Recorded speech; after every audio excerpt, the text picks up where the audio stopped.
I've worked here for about 2.5 years now, so this is my second time putting on summer tours, and it is one of my favorite parts of my job. It is awesome to see how many people are interested in the port, want to learn more, want to see what we're doing, so we're very happy to have you today. I know our commissioner, Doug Avery, has been here chatting with some of you. Doug has worked for the port for 28 years and then became a commissioner.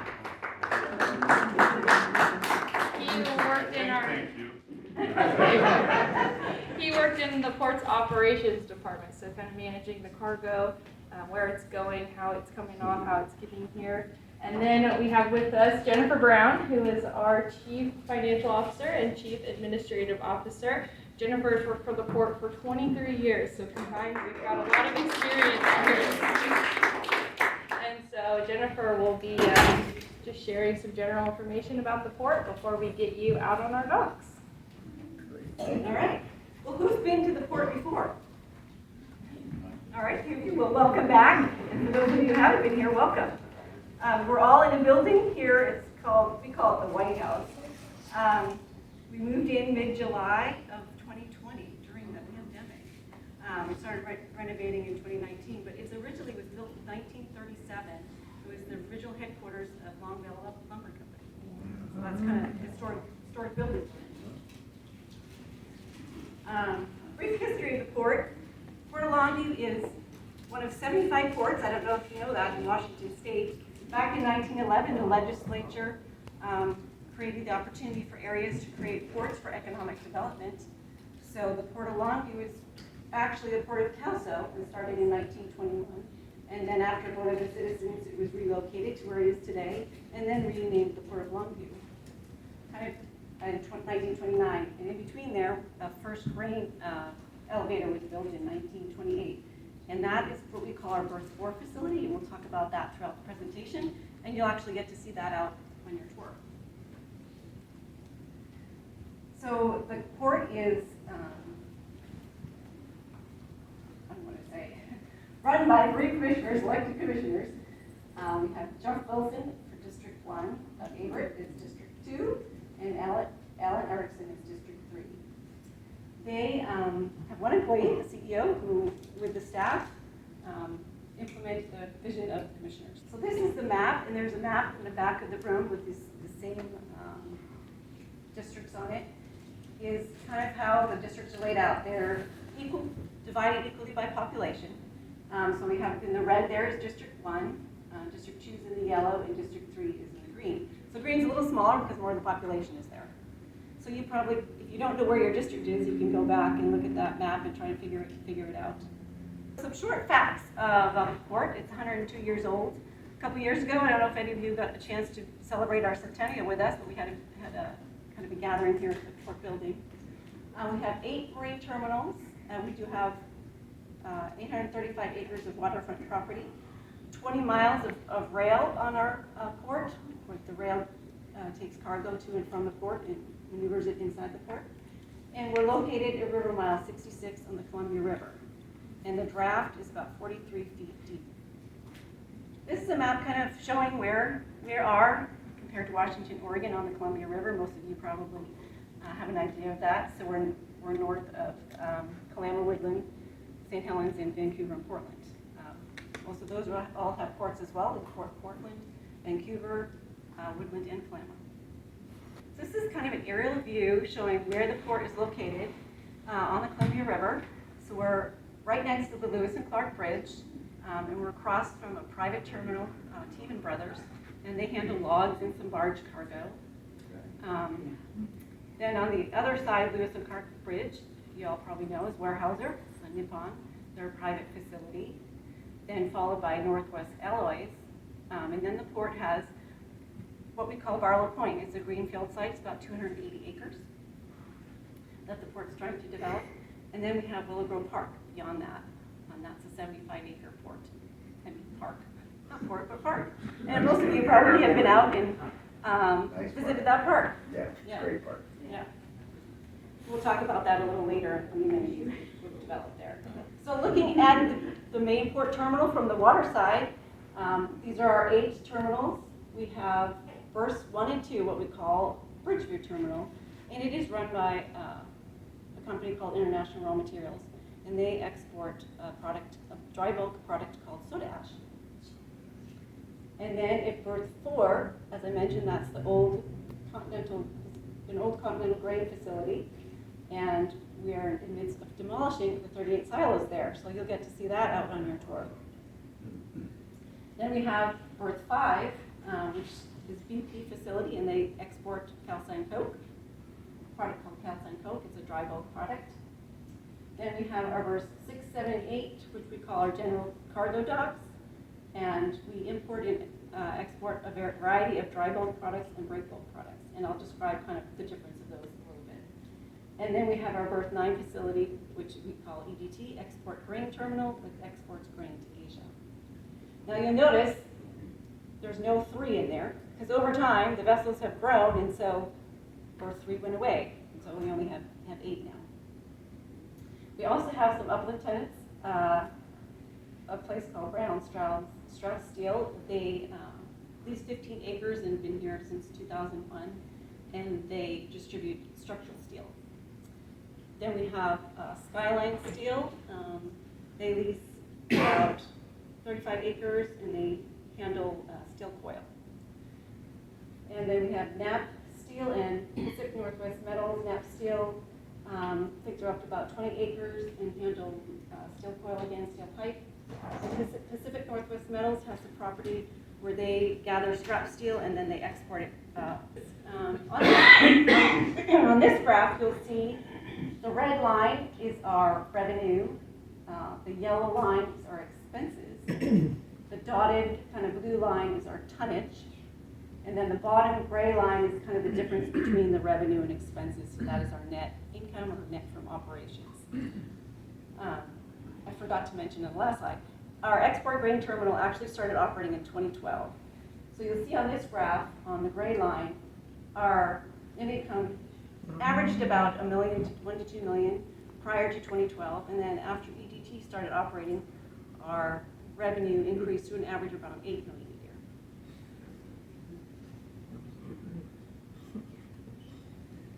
So the Port of Longview kind of operates in a hybrid operation.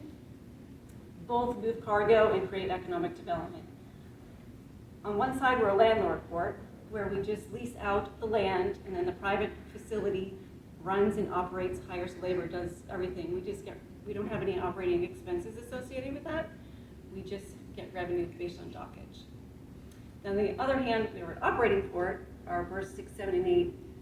We hire labor, we manage and maintain the facilities and the equipment, so we have expenses associated with that. We get the revenue as well. It provides flexibility in operations and directly creates jobs. So the products that we handle are bulk, break bulk, and project cargo. So bulk cargo is kind of free-flowing. It goes into the hatches of ships, as you can see in that picture. So think of when you go to the grocery store and the bulk, oatmeal kind of pour out. Whereas break bulk, you kind of picks up in pieces. Our cranes pick them up in pieces. So structural steel, things like that. In the oatmeal analogy, thinking it's in the Quaker oat, tube, and you can pick it up and move it. And then we have project cargo, and that picture I think is a wind tower. So it's large pieces of equipment or machinery. The dry bulk and break bulk cargoes. So that first one is the calcined coke, and that's the dry bulk product that we export at berth 5. It goes to places like Australia and Brazil and is used in the aluminum industry. Below that is the soda ash, which I mentioned gets exported at the Bridgeview terminal, and that goes to Asia and is used in glass making. Then up in the upper right is another dry bulk product, and that is grain, and that's what's exported at the berth 9 facility and goes to Asia most mainly. The other 3 pictures are the project type cargo or break bulk type cargo. Steel piping is there, break bulk type cargo, and then project cargo, I think that's a transformer. No? Yeah. And then wind energy, those are large wind blades. You will see those out when you take your tour. We're actually, this month, have handled the longest wind blades we've ever handled, about 275 feet, I believe. It's 90% of a football field. So I think you'll see some of those out there.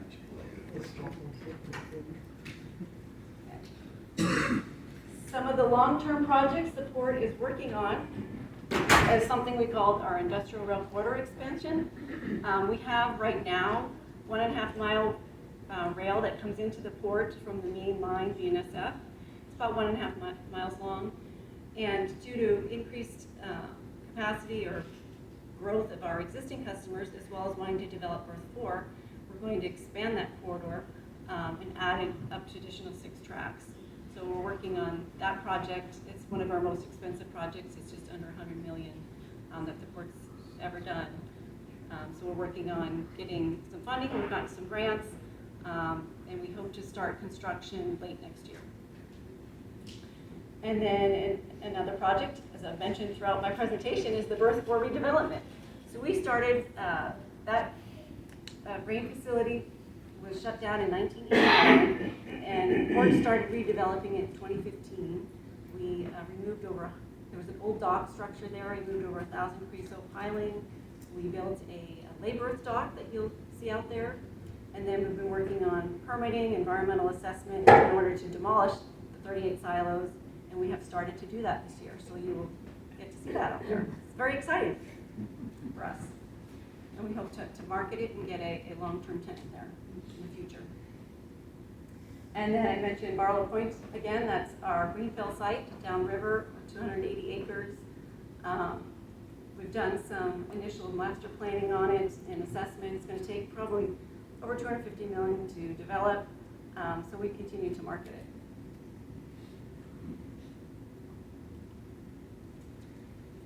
So at the beginning I said ports were created for economic development, so we create 1 in 11 local jobs here. 19,000 jobs are generated from marine terminal activities, and that creates $679 million for local businesses.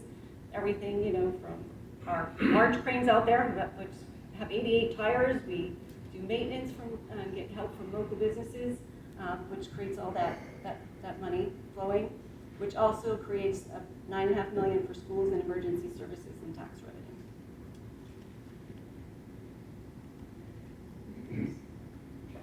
And our last slide is about the Willow Grove Park. So that's actually 75 acres, and the port obtained ownership of that in 2016 from the county.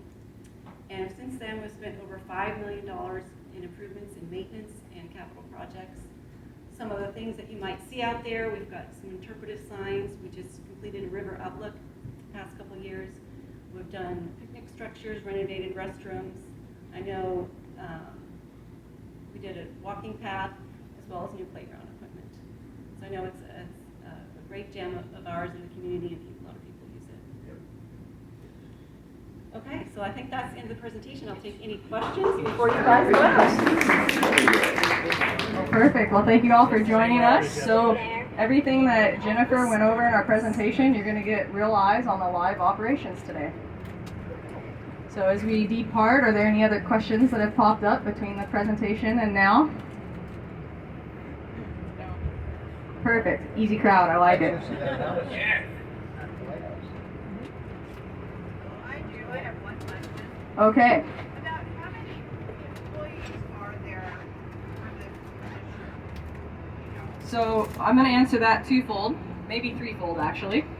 The administration staff, I think we're up to about 38 employees, and that's clear from our environmental team, our engineering team, our IT, our finance, our business development, our procurement, and our operations. Then our maintenance and engineering team have a full-fledged group of union employees, from pipe fitters to pile bucks to equipment operators, and they flex up in the summer because that's when you can really get out and do some paving and a lot of work, construction work on our buildings, and then they kind of flex down in the winter when it's harder to do that same construction. And then we also have longshore, and a lot of people, our customers, when the river is really busy, they think, oh, it's Longview that's busy, but our longshore that offload the vessels, load the vessels, and move all the cargo within these secured gates actually load the Weyerhaeuser vessels, Teven Brothers across the way, Port of Kalama. So they are, and Columbia County over in St. Helens, Oregon. So it's not always the port that can be busy and sucking up all the available labor. It's the fact that our longshoremen have to cover about 5 different working areas.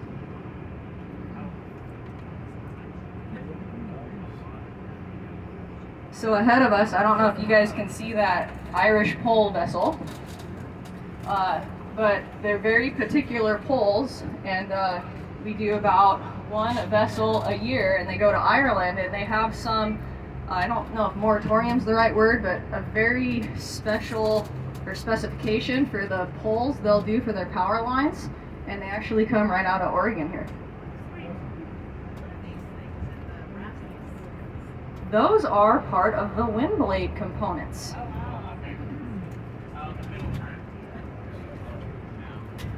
So ahead of us, you'll see something that might look like sawdust or dirt from a ways away, and that is actually scrap metal. Yes. And we put the water on it to keep the dust down. And then we have to contain all that water as well. So our environmental team works hard to make sure we're in compliance for all the different operations we do on a daily basis. So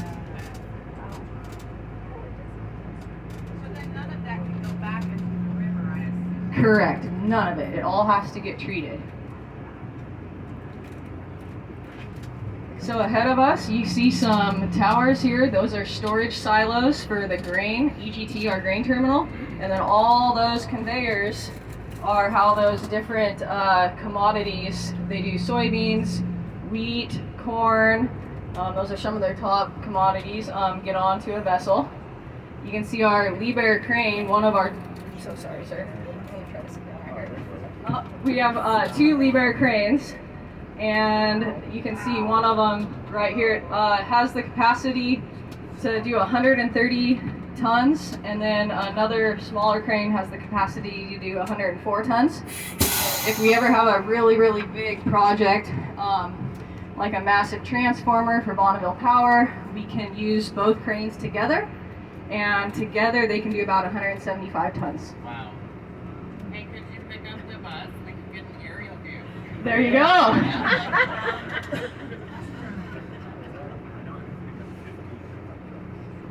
I was just told 50 pickup trucks is about a good, rationale for what it can pick up.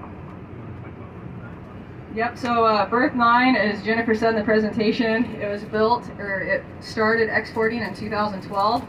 It's the newest grain terminal on the West Coast. I think in about the last 25 years, that was this kind of stat when it was built.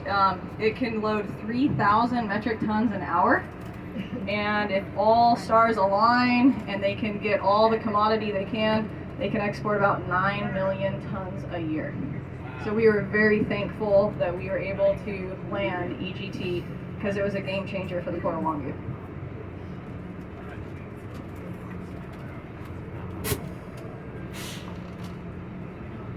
Hold on. How does the commodity move along those lines to the ship? Is it an enclosed tube, or what is that? Yeah, it's a conveyor system. So there's like a black tarp, like a conveyor, and it is enclosed. There's structures under it, but it is enclosed, and it conveys to the ship. And there's a spout because it can't just pour into the ship, or it would fall into the river and it would dust really badly. So there's a spout at the end of these conveyor lines that lowers itself into the hold of the vessel and then can start filling it from there. How long does it take to fill the vessel? So EGT's vessels can be about 60,000 tons, we'll say. If they can load 3,000 tons an hour, assuming they're loading every hatch, they're out within 48 hours. But there's a lot of other grain terminals on the river. If someone had asked, there's some in Vancouver, there's 2 in Kalama. So sometimes a vessel will stop at one of those grain terminals and get corn in 2 hatches. And then that vessel will stop here and get soybeans in 3. So it really depends, is it going to be an entire vessel or a part of the vessel? But that is one of our fastest loading operations.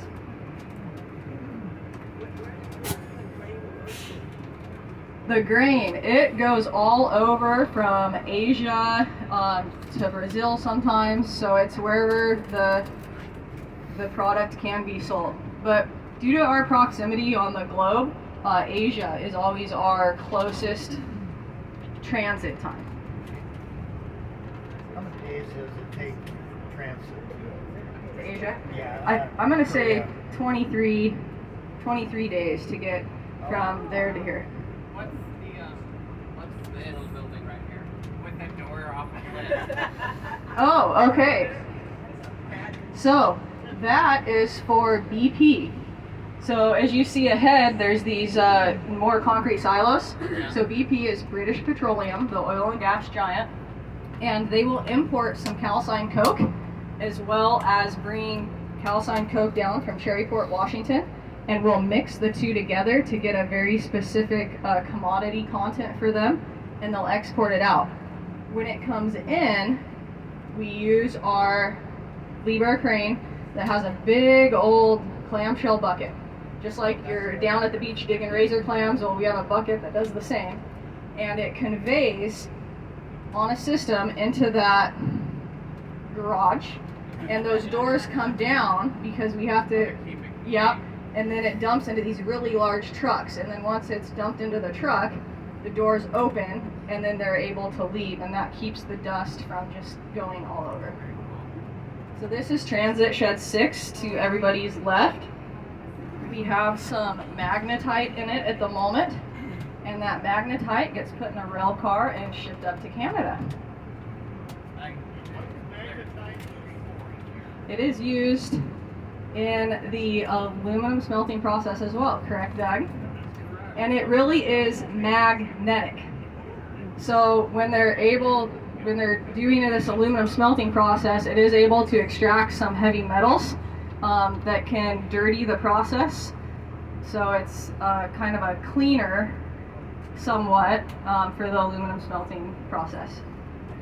So over here are some of the wind blades that most of you have or haven't seen, but are always a very big talk of Longview, since we are one of the few ports that have the laydown yard to bring these blades in, set them here until the trucks arrive, load them back to truck for their departure to Canada. They are 275 feet long. And when you get next to it, it is pretty amazing. They look so small from far away. Yes. I don't know if any of you go up to Mount Rainier on occasion, but a few years back, the port did handle some of the wind blades that you can see up on the hills of Mount Rainier. Oh, there's one that was actually loaded. If you all look to your right, it was just set to that trailer. So you can see the tip exceeds the very end of that trailer section. So you can imagine making turns on roads. You can't make a very sharp turn. Again, these do not go through Seattle. So that's going to Canada? Yes. What's the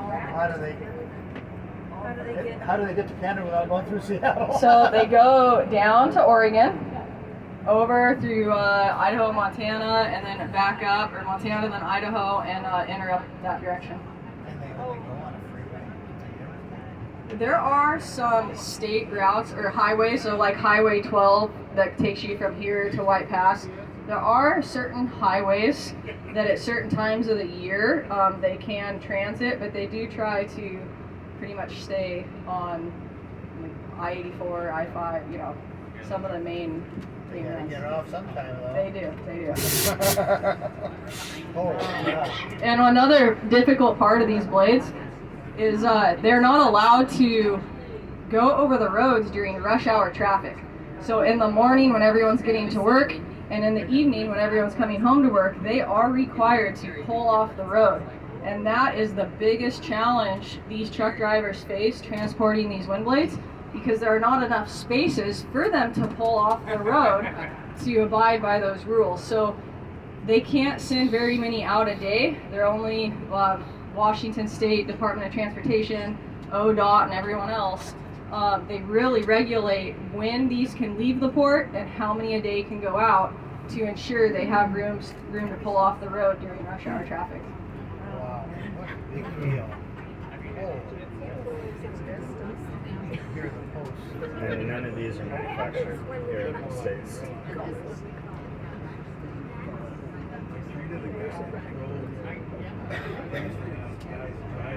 Third roundabout way to get to Canada.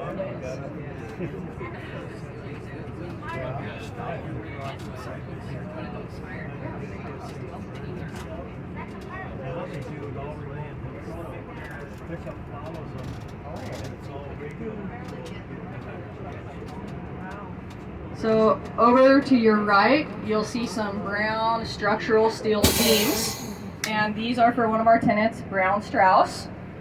They, again, like Jennifer said, they've been a tenant of ours since 2001, and they import about 3 vessels a year, and they pretty much serve the Pacific Northwest industrial market, whether it's something for a bridge or industrial warehouse that needs steel structure. What do they pay for their rent? I believe. Do you really want to know the answer to that? I'll tell you what. Don't look at residential rent. Try to find an industrial building and rent out an industrial building versus a rental house. If I had the money, that's what I'd be doing.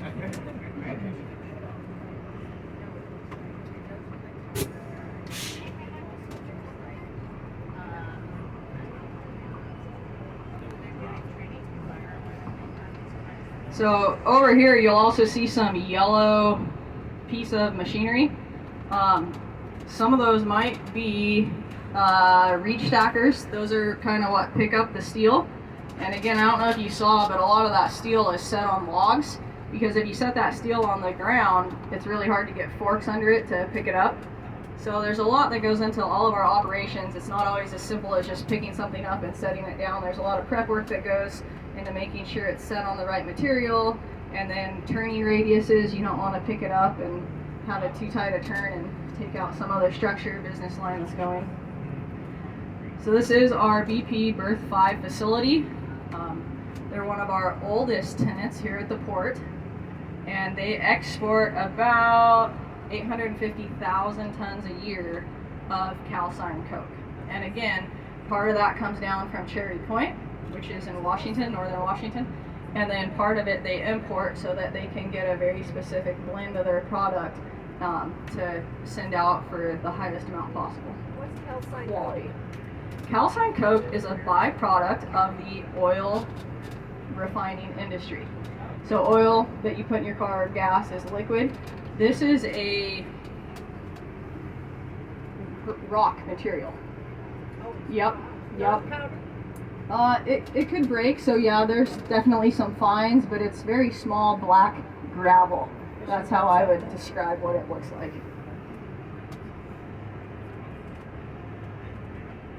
But for being a black product, you really can't see any black dust or whatnot. We work really hard at this facility, hand in hand with BP, to make sure all of our dust suppression works appropriately.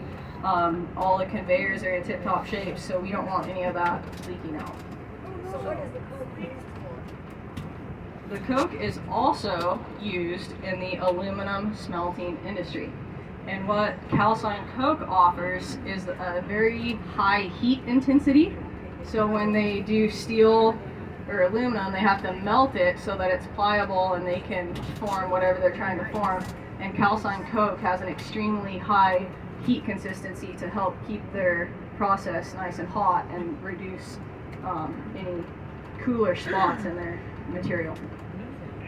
So does the port owns these structures and then leases them, or does the company own the structures? Yep, so the port has historically, and I think that's how we want to continue to operate, is we will get the land ready, but it's up to the customer to try to build whatever structure they want. So we own the land, but they own the facility. So they have to own maintain the it. structure, Yes, yes. but they don't own the land that it sits on. Correct.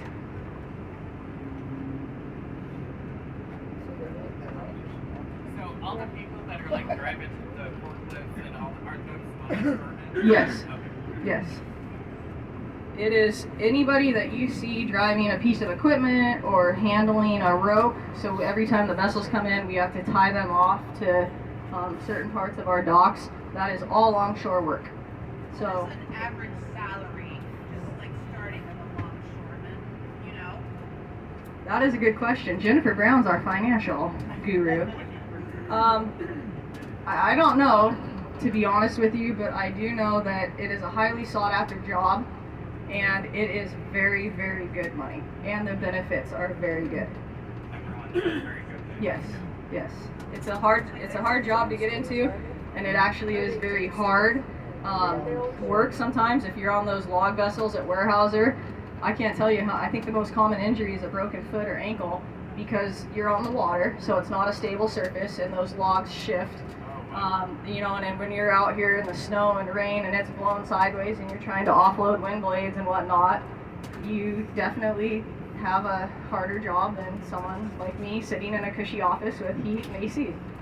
Is there some sort of like traffic control person for all the ships? Like an air tower, air traffic control? Oh yes, absolutely. It's the Coast Guard, and as Doug had mentioned, so we have two different sets of pilots. We have a bar pilot that brings them just across the bar into Astoria. And it's so treacherous, that's their job. They know the bar inside and out. Oh, And they get paid a lot more. Yep. Okay, yeah. And then there's the river pilot that gets on after they've come to Astoria and takes them clear to the river, whether they're going to Tiemann Brothers, Warehouser, our site, Kalama, Vancouver, Portland. So that's the river pilot's job. And they only have so many staff. And the Port of Longview is called a one-tide port.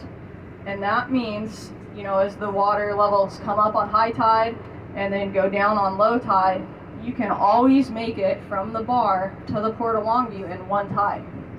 So if it's a ship that with 60,000 tons of grain coming from Portland or Vancouver area, it's going to have to wait about in Kalama, because when that tide drops, we don't have the depth for it to keep going. Always wondered what they were doing. Yep, so we have a very, very good traffic control system on the river to make sure the vessels are navigating safely and as quickly as possible based on the tides. Yep.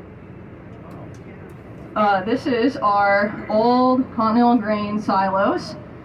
They are currently coming down. I can't tell you how much I wanted to have a haunted house over the years during Halloween. I bet, yeah. Talk about economic fun and, you know, maybe some revenue for the port. But Right. it's been sitting dormant, I think, since 1989. And we finally have gotten all the environmental permits and come up with the money to start demolishing it. And once that's done, we do have a few other steps to get to before we can start marketing it for another large bulk exporter. I suppose they could be an importer as well. But that is pretty much the future of the Port of Longview, the next big opportunity for us to get some more revenue.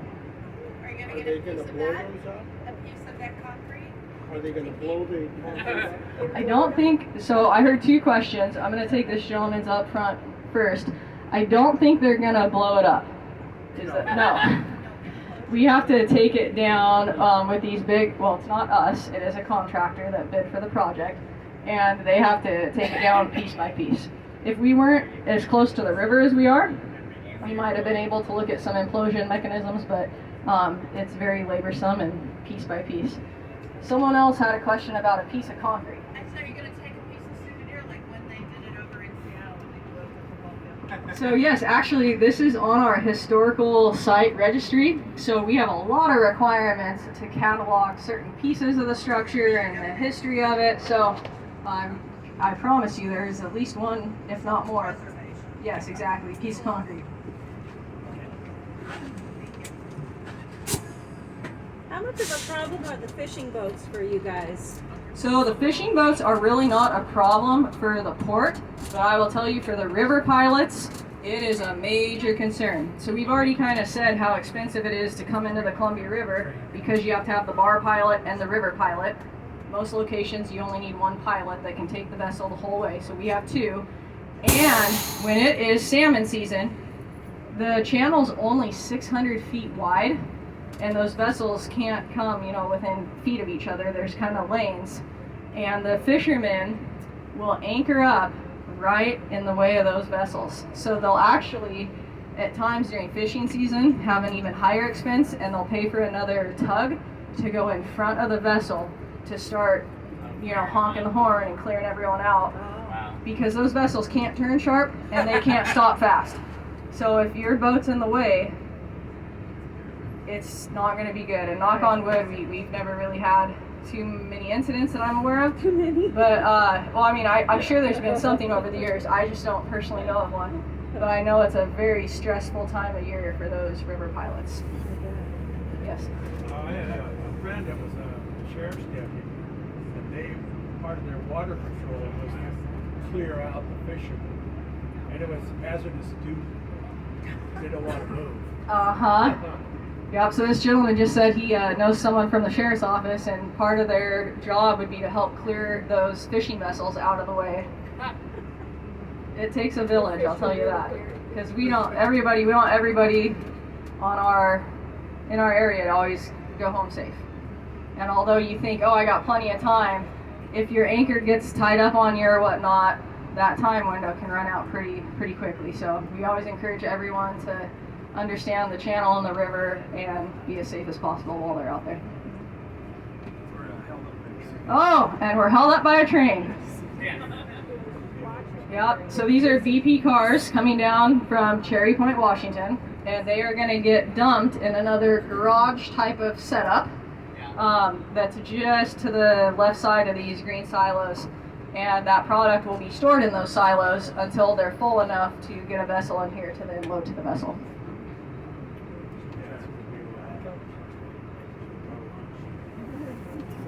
Well, normally, on normal day circumstances, we would be able to circumvent this train and go right to the original part of the Port of Longview, Bridgeview Terminal, berth 1 and 2. But because the grain silos are coming down, this is all cordoned off for safety. So, what other questions do we have? Or is anybody a comedian, want to test out some new jokes? Feel free to step on up. Do you know what they're doing with the concrete and stuff, and when they take it down, is it going someplace? Or? I'm sure it is. We're actually gonna fill that low spot with that. Which low spot? Right in front of it's gonna become flat. Right here? Yeah. Perfect. Good thing Dale's here. So if you look behind these green silos, it does dip down the land. Yeah. We are going to take the concrete and actually bring this up to a flat grade. So we're going to be able to reuse it here on site. Okay. Do you have any plans to do something like what Clown is doing with like commercial restaurants, market? So the question is, does the Port of Longview have any plans to do something like Port of Kalama's waterfront? And I would say I think Longview would serve us very well from some sort of waterfront.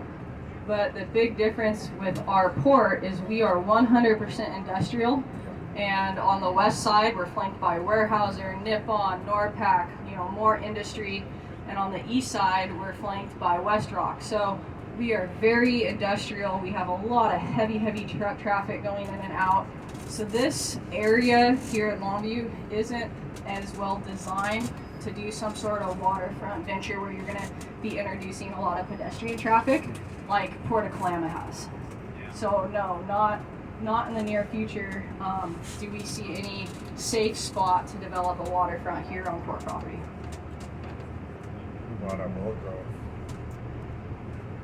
And what did you say is happening at Barlow Point? What are you guys working on there? Yeah, absolutely. So I got a question about what about Willow Grove for waterfront development. That's definitely less industrial, and we already have a park there. I think there may be some concerns about how far out it is, right, from Longview City Center and Kelso. So I would say that would be a better potential to look at. But again, we have so many projects to try to maintain our business lines and our infrastructure and create jobs here, industrial jobs. We don't have the bandwidth at this time to look at some more light industrial, commercial over at Willow Grove. So not to say it won't happen, but not in our current viewpoint.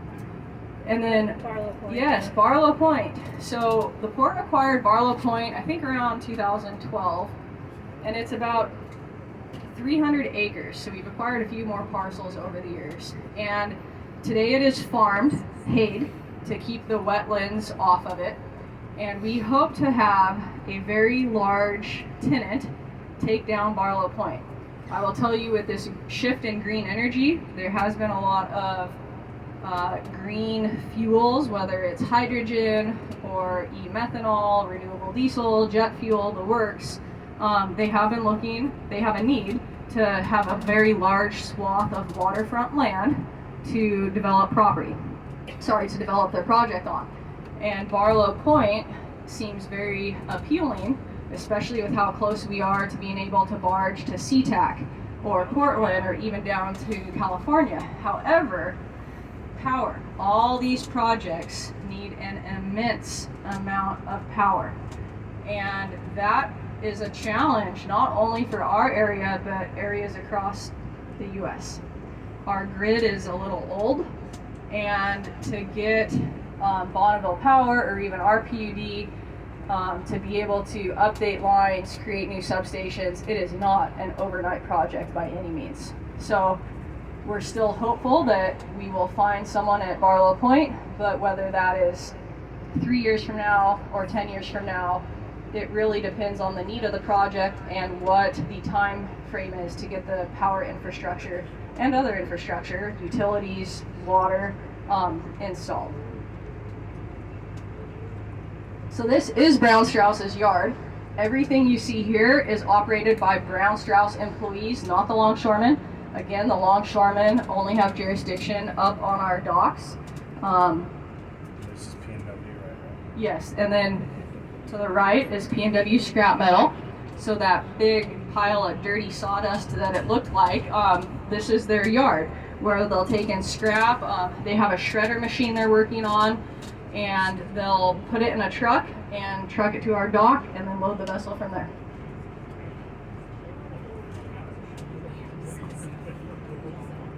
To the right, some of these buildings we call our warehouse complex. So back in the day, somebody on this bus can probably help me. The name of the company that's kind of like a Walmart that did a lot of container traffic. Does anybody remember the name of the company? Kmart, okay.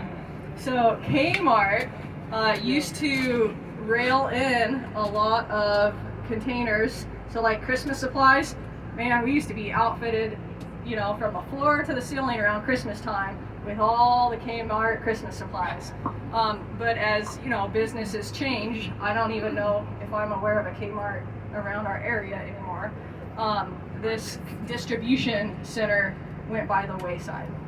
So we have a lot of our port-owned equipment stored in those warehouses and all that until we can figure out a good repurpose, either business line or maybe we'll keep it for our use. Where does all the scrap metal go? I have that information right here.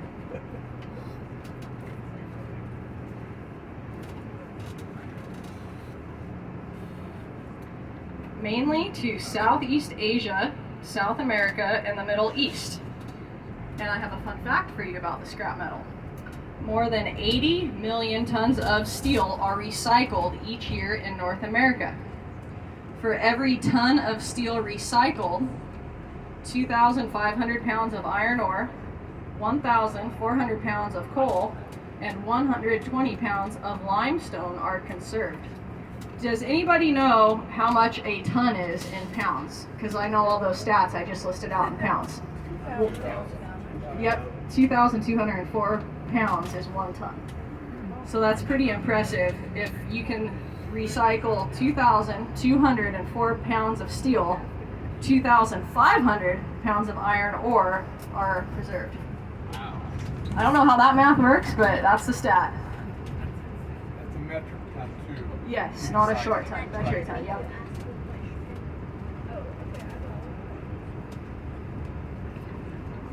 So some of these fences right here, there's not a ton of equipment, but this one says Jones Stevedore & Co. So we have partners that help us do all of our operations, and those are called stevedores. And we have 3 stevedores on site that have gear lockers, meaning they have equipment here and they don't have to mob it in from Portland or Seattle or wherever it is, which reduces costs for the customer by having equipment on site, and you're not having to pay that fee to truck it in here. The difference between a stevedore company and the Port of Longview is a insurance requirement.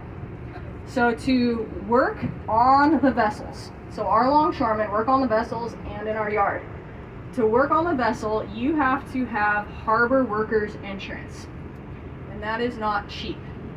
So the stevedores pay the harbor workers insurance, but they can offload and load vessels at Port of Longview, at Port of Kalama, at Port of Portland, at Port of Olympia, Everett, Seattle. They can work all over. So that cost of harbor workers insurance, they can kind of cover based on all the areas they operate at.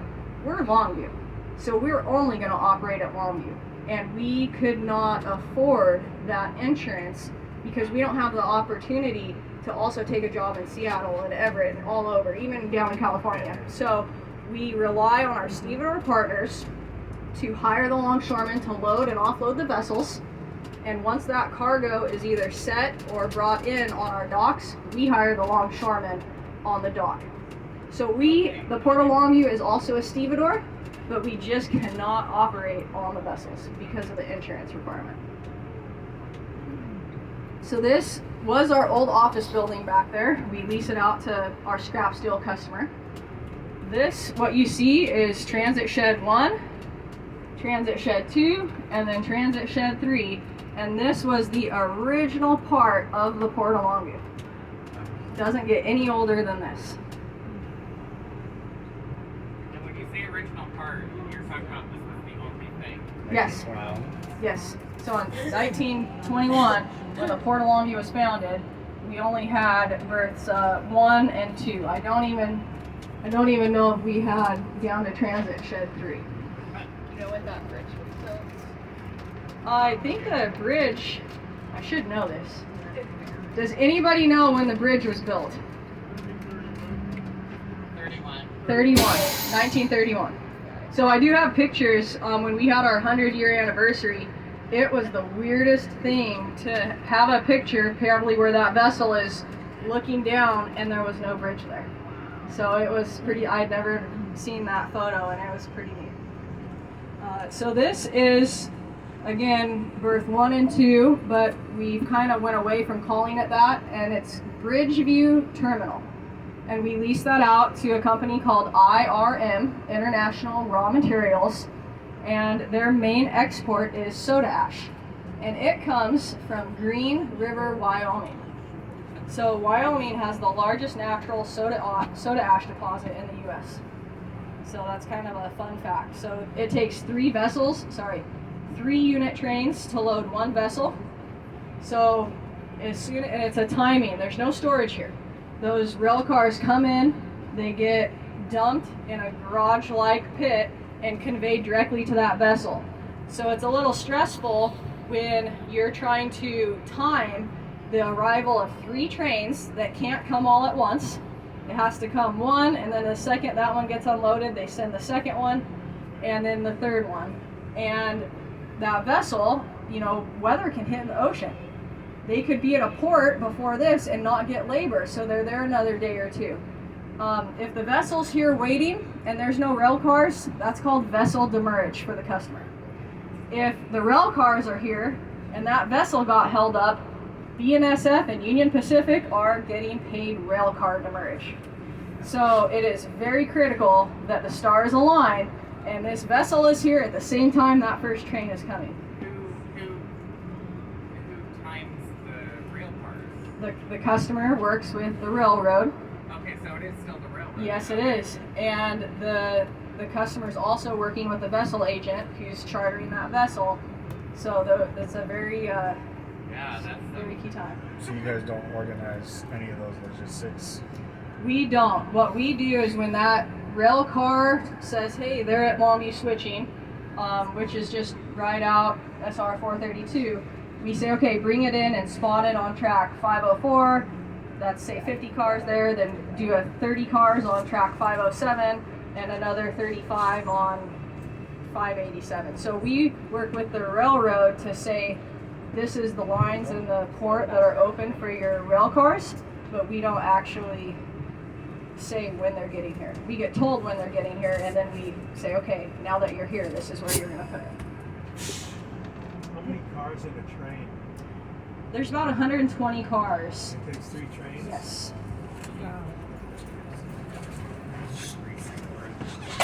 So, what do you have to interact with federal agencies, like FTA, or is that like the transit agency, or that's the railroad operator, like the NSA? Yeah, I think the railroad operator does. So the question was, do we interact with federal agencies? And yes, there's a agency called MARAD. I'm trying to think really hard what that acronym stands for. There's the Federal Transportation Board. There's a lot of grant funding that we go after to try to help us fund some of our projects. But I would say Customs and Border Patrol is one of the larger agencies. They actually have an office on site, and they have to clear all those vessels before we can start loading and unloading and get all the paperwork in line. So there is some agencies we deal with, but not as much as you might think.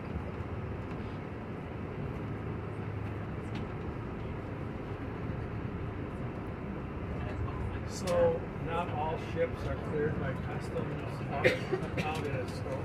They can be. It's all kind I've of seen time guys bound. go out from Willow Grove Yep. and take them out. Yep. Customs agents. So that's preferred. So again, when we talk about being a one-tide port, sometimes those vessels are sitting in Astoria waiting for a tide change, or the whole river system's busy enough, they just have to wait for a river pilot to bring them in. If that's the case, sometimes it's more timely for Customs and Border Patrol to go out and clear that ship versus wait, so when it gets to dock, it's rolling.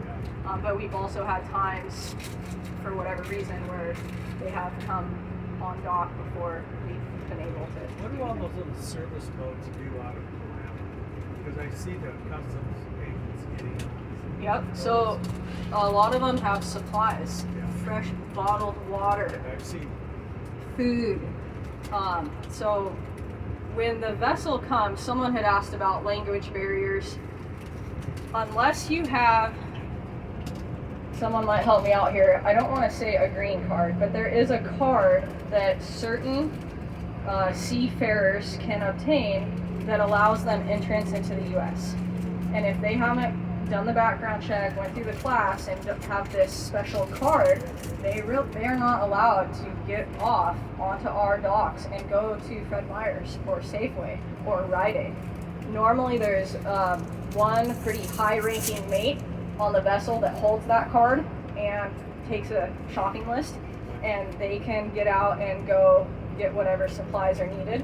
But other times there are little boats that have a livelihood to supply those vessels with goods.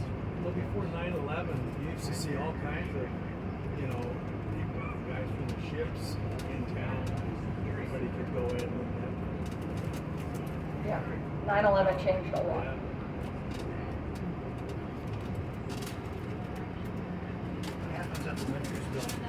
The Winters building is actually leased out to Red Canoe.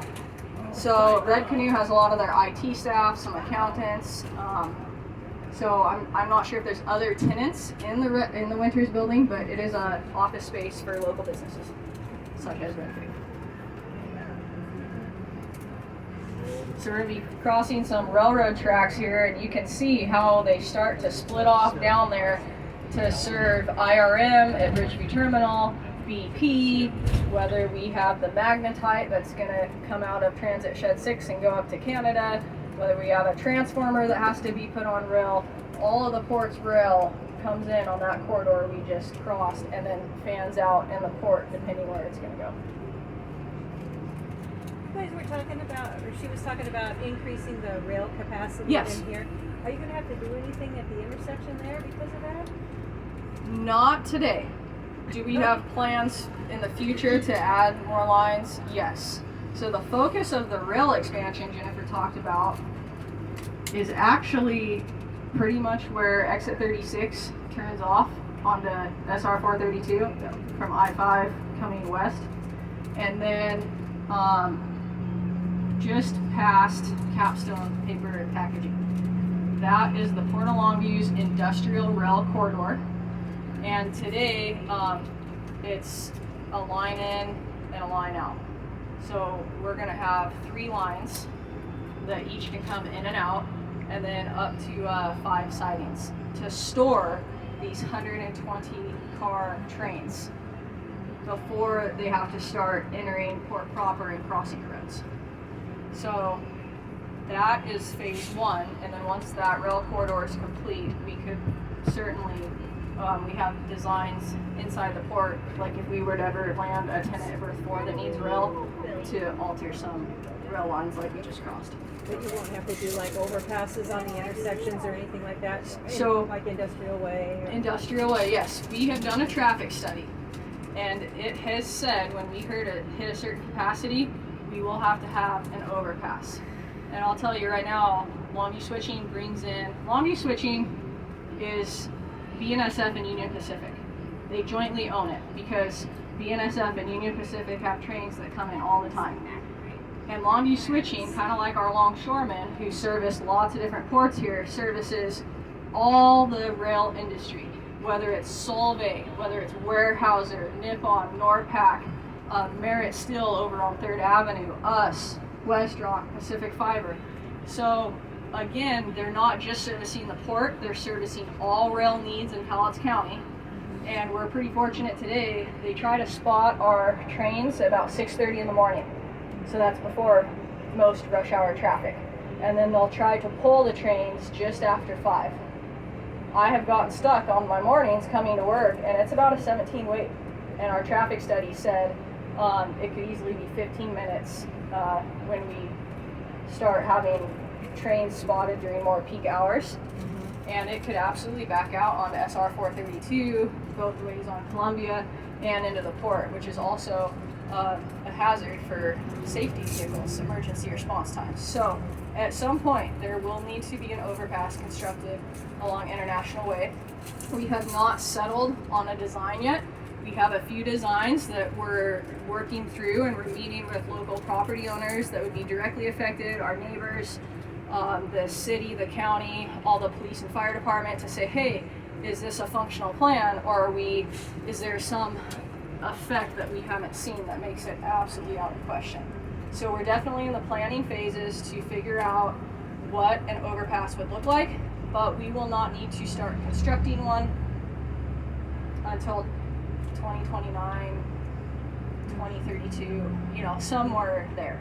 So we have time, but we want to be prepared.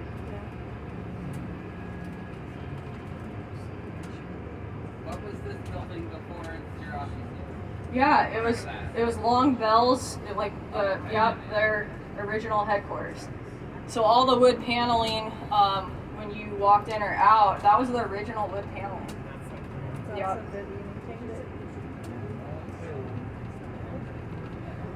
Is there anything I missed that I need to touch on? I was just going to talk about the office. You just did. Do you want to? No.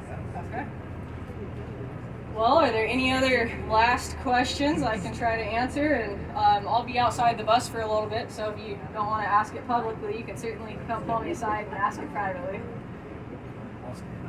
Yeah. Yeah, and thank you for all the questions.